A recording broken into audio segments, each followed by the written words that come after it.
Employer share अगर आपको advance में विड्रॉ करनी है, कंपनी का ये जो कंट्रीब्यूशन है, कंपनी का ये जो अंशदान है, इसको निकालना है, तो कैसे आप निकाल सकते हो, आज की इस वीडियो में आपको कंप्लीट जानकारी प्रोसेस देखने को मिलेगा। तो देखो यार, सीधे मुद्दे की बात करते हैं। पहले मैं आपको बताना चाहूंगा, पहले 1 जुलाई 2026 से पहले पीएफ एडवांस विड्रॉ के नियम अलग थे और 1 जुलाई 2026 से पीएफ एडवांस विड्रॉ के नए नियम लागू हो गए। अब नए रूल आ गए हैं। अगर आपको एम्प्लॉयर शेयर की ये जो अमाउंट है, इसको अगर विड्रॉ करना है, निकालना है, तो अब ईपीएफओ ने नियम बना दिया है कि अगर आपको पीएफ का पैसा एडवांस में निकालना है, तो जब आप एडवांस में पीएफ का पैसा निकालने के लिए यहाँ पर पीएफ एडवांस फॉर्म 31 सेलेक्ट करते हैं, उसके बाद यहाँ पर अपनी सर्विस सेलेक्ट करते हो और यहाँ पर जैसे ही आप इलनेस या फिर मैरिज, जो भी आप ऑप्शन सेलेक्ट करते हो, पारा सेलेक्ट करते हो, तो यहाँ पर आपकी एलिजिबल अमाउंट दिखा देगा। अब ये जो एलिजिबल अमाउंट यहाँ पर दिखा रहा है कि भाई आप इतना मैक्सिमम एडवांस में विड्रॉ कर सकते हो, तो ये आपका एम्प्लॉय और एम्प्लॉयर शेयर की दोनों अमाउंट यहाँ पर दिखा रहा है। अब इतनी अमाउंट आप निकाल सकते हो मैक्सिमम। अब ईपीएफओ कहता है नए नियम के तहत अगर आपको पीएफ का पैसा निकालना है, तो कर्मचारी शेयर और नियोक्ता शेयर की दो अमाउंट है, यानी कि ये दोनों जो टोटल अमाउंट है, इसका 75% आप विड्रॉ कर सकते हो। 25% आपका ब्लॉक रहेगा। 25% जब आप कंपनी छोड़ेंगे, कंपनी छोड़ने के 1 साल के बाद पूरा पीएफ का पैसा निकालने के लिए फॉर्म 19 अप्लाई करेंगे, तब आप विड्रॉ करोगे। उससे पहले आप 25% जो अमाउंट है वो आपकी ब्लॉक रहेगी। 75% आप पूरा का पूरा निकाल सकते हो।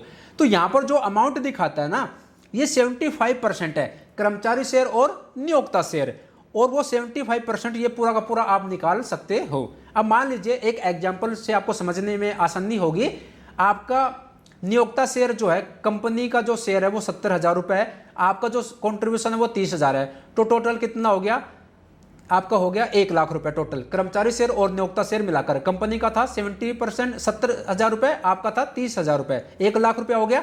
अब 1 लाख का 75% कितना हो गया? 75,000 रुपए। अब 75,000 रुपए, जैसे आपके पीएफ अकाउंट में 1 लाख रुपए रहेंगे, तो यहां पर 75,000 रुपए अमाउंट दिखा देगा।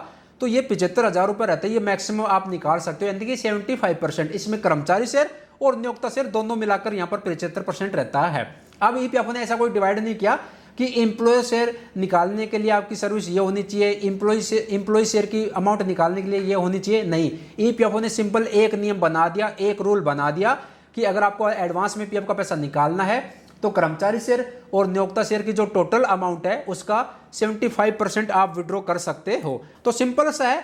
अब ऐसा कोई नियम नहीं है कि भाई कर्मचारी शेयर अलग निकलेगा, उसका अलग नियम है, नियोक्ता शेयर की अमाउंट को निकालने का कुछ अलग नियम है, नहीं।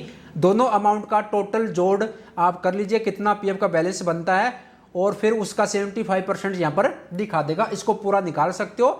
यहाँ पर जो अमाउंट दिखा रहा है, इसका पूरा एक साथ विड्रॉ कर सकते हो, बट मिनिमम आपको 1,000 रुपए निकालने पड़ेंगे। 1,000 रुपए से कम अगर यहाँ पर मेंशन करेंगे, दिखा देगा कि भाई 1,000 रुपए आपको निकालना ही पड़ेगा। तो आपको समझ में आ गया होगा कि नियोक्ता शेयर या फिर जो है एम्प्लॉयर शेयर निकालना तो कैसे निकाल सकते हो। सिंपल सा है। यहाँ पर जो अमाउंट दिखा रहा है, यह आपका और आपकी कंपनी का टोटल बैलेंस का 75% यहाँ पर दिखाता है। ये पूरा का पूरा एक साथ निकाल सकते हो, या फिर टुकड़ों में निकालना है तो वो भी आप निकाल सकते हो। ठीक है जी। बाकी तो अब यहाँ पर जितनी भी अमाउंट आपको विड्रॉ करनी है, वो अमाउंट यहाँ पर मेंशन कीजिए। उसके बाद यहाँ पर आपका एड्रेस आ जाएगा, ठीक है, और यहाँ पर टिक कीजिए। गेट आधार ओटीपी के ऑप्शन पर क्लिक करना है, आपके मोबाइल पर ओटीपी जाएगा। ओटीपी यहाँ पर मेंशन करके वैलिडेट ओटीपी या सबमिट क्लेम के ऑप्शन पर क्लिक करना है। आपका फॉर्म 31 सक्सेसफुली अप्लाई हो जाएगा पीएफ एडवांस का। तो ये प्रोसेस है आपको एडवांस में पीएफ का पैसा निकालने का। आई होप डाउट क्लियर हो गया होगा। 10-15 सेकंड लगेंगे। कमेंट बॉक्स में कमेंट करके जरूर बताइएगा, क्योंकि आप कमेंट नहीं करते हो। बता दिया करो यार वीडियो कैसी लगती है। ठीक है जी।